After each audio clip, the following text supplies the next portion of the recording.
الكلام كله اللي طالع من معسكر الاهلي ان ريبيرو مش مقتنع ببن شرقي، وبيطالب بان هو انهاء التعاقد معاه عشان يوفر مكان لمحترف تاني، وينج برضو يجيبوا محترف تاني، وان هو حتى مش هيبقى بديل لتريزيجيه. هو مقتنع بطاهر محمد طاهر اكتر، وان هو الوينجات بتاعته الاساسيه زيزو وتريزيجيه، ولو في تبديل هتبقى طاهر مش بن شرقي. ليه؟ عشان ما بيدافعش، والراجل ما عندوش حد ما بيدافعش. والصراحه الوينجات الاساسيه بتاعته زيزو وتريزيجيه بيدافعوا كويس، الاتنين بيرجعوا، والاتنين مجهودهم البدني كويس، والاتنين بيعرفوا يقفلوا مع الديفندرات وبيأدوا الواجبات الدفاعيه كويس. طيب ايه مشكله بن شرقي؟ يعني احنا موضوع انه ما بيدافعش ده بنسمع عنه كتير، يعني كل مدرب، يعني ريبيرو اهو بيقول لك ما انا مش عايزه اصلا. كولر كانش بيلعبه برضه، بيقول لك ان هو ما بيدافعش، وان هو دايما بيسيب مساحات وراه، وان الاجوان كلها بتيجي من ناحيته. حتى في الماتشات الكبيره، يعني جون سان داونز اللي خرج بيه الاهلي من افريقيا كان من ناحيته، وجون الزمالك اللي اتعادل بيه في الديربي 1-1 اخر ماتش كان من ناحيته، ان هو ما غطاش على عمر جابر، وده اللي خلاه يخش منطقه الجزاء. فالمدربين دلوقتي الكره الحديثه مفيش حاجه اسمها وينج ما بيدافعش، او حتى الفيرود التسعه لازم يرجع يبقى مع اخر واحد على الاقل، او يقفل على الباكات. طيب يعني جه دلوقتي اهو ريبيرو وقبليه كولر، الاثنين مش مقتنعين بيه عشان ما بيدافعش. جوميز مدرب الزمالك اللي كسب السوبر الافريقي، لما عرضوا عليه بن شرقي قال لهم هو كواليتي ممتاز جدا، بس انا مش عايزه عشان ما بيدافعش.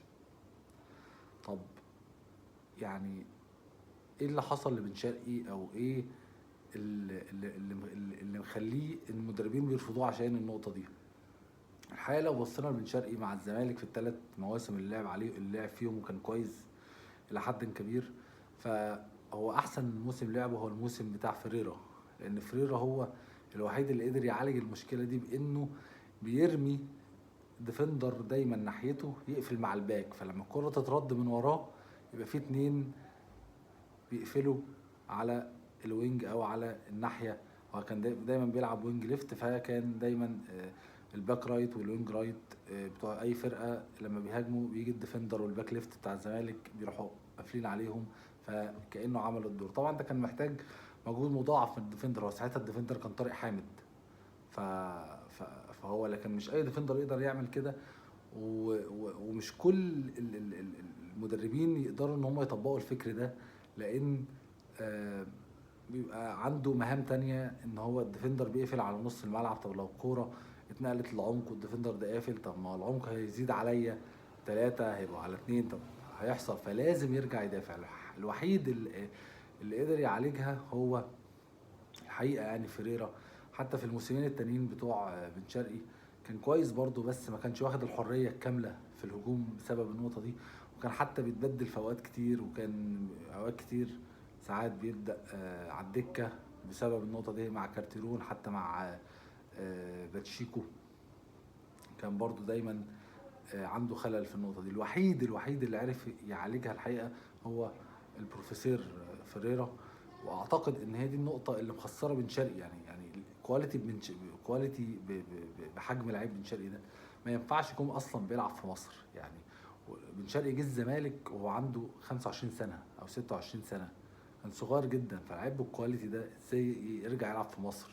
لعيب كان طالع بسرعة الصاروخ من الوداد، راح فرنسا ونادي كويس لينس حقيقة يعني، وبعدين إعارة للهلال ما نجحش. طبعا الدوري الفرنسي عمره ما يقدر يلعب، مفيش حاجة اسمها ما بيدافعش هناك، ده مش هيلعب كرة أصلا.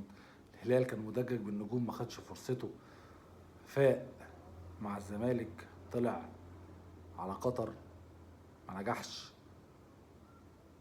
ماتشات معدودة ما بتأيدش في القائمة الآسيوية بتاعتهم. الأهلي بيستغل الفرصة ويجيبه، ما بيلعبش في المنتخب الا مرات قليله جدا. ازاي لعيب بالكواليتي ده ما طلعش اوروبا وزي المغاربه كلهم، وحتى لعب في دوري درجه تانية، لعب في دوري بره الدوريات الخمسه الكبرى، قدر يشق طريقه. لعيب كواليتي مرعب هجوميا، عنده حلول مرعبه، يقدر يعدي واحد على واحد بكل سهوله، يقدر يعمل اوفر، يقدر يخترق، يقدر يشوط كويس، عنده كذا حل وغير متوقع دايما. وحتى مع الاهلي السنه اللي فاتت جاب كذا جون بالطريقه دي. لعيب نزل في الديربي اول ماتش راح موطي دماغه كده حاطط جون. لعيب دايما عنده حلول ودايما غير متوقع. ازاي لعيب زي ده تبقى مسيرته ضعيفه بالشكل ده بالنسبه لامكانياته؟ لانه ما اهتمش انه يدافع، ولانه واضح ان هو ما بيحبش يدافع وكسول وما اهتمش بالنقطه دي، وبنيانه والبدني بتاعه، واستسهل انه يعمل فلوس، انه يروح السعوديه ويجي مصر ياخد فلوس، ويروح قطر ويلم فلوس باي شكل. ما اهتمش انه يعمل كارير بالشكل اللي يناسب امكانياته. اعتقد ان لو بن شرقي ما مشيش يناير الجاي فهيبقى ده اخر موسم ليه الاهلي، ومش هيشارك كتير. انا بقول لكم من دلوقتي بن شرقي مش هياخد اكتر من 10 دقايق كل ماتش، ده لو خدهم. و الله اعلم هيروح فين. اعتقد بنسبه كبيره مش هيلاقي عروض وهيرجع المغرب.